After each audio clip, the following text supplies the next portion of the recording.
Wow! বাংলাদেশে যে এইভাবে এত সুন্দর করে খেলবে সেইটা কখনো ভাবতে পারিনি। রানা যে এত একদম নতুন প্লেয়ার যে এত সুন্দর করে ক্রিকেট খেলবে সেইটা আছে বলার বাইরে। ৪টা উইকেট পাইছে। হাসান ৫টা উইকেট পাইছে। হাসান এই ১ম ৫টা উইকেট পাইছে বাংলাদেশের বিপক্ষে বাইরের দেশে যেয়ে আচ্ছা ৫টা উইকেট পাইছে। এত সুন্দর করে বল করেছে সেইটা আছে বলার বাইরে। আর রানাও তো অসাধারণ বল করেছে বাংলাদেশের। এই বাংলাদেশ কোথায় ছিল এতদিন? পাপন নাই, এখন বাংলাদেশে স্বাধীনভাবে সবাই খেলা করতে পারে বাংলাদেশে। অসাধারণ ইতিহাস গড়ার খেলা শুরু হবে বাংলাদেশের।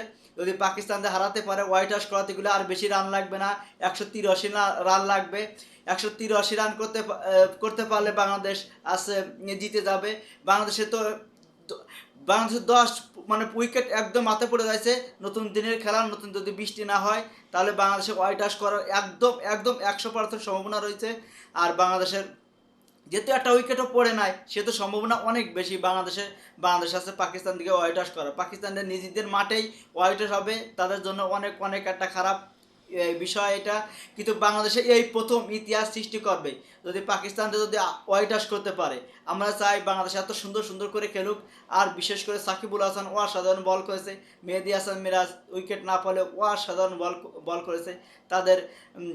আর অনেক সুন্দর বল করে, অনেক রানা তো একদম নতুন প্লেয়ার, একদম বেশি বয়স না, ২১-২২ বছর বয়স। সে তো অসাধারণ বল করেছে।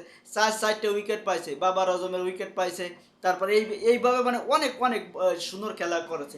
এইভাবে বাংলাদেশ এগিয়ে যাক, এইভাবে বাংলাদেশে খেলুক। আমরা চাই বাংলাদেশে অসাধারণ খেলায় অসাধারণ প্রতিভা বাংলাদেশের প্লেয়ার যা এতটা আছে, তা আগে কোথায় ছিল? এই প্রতিভা কোথায় ছিল?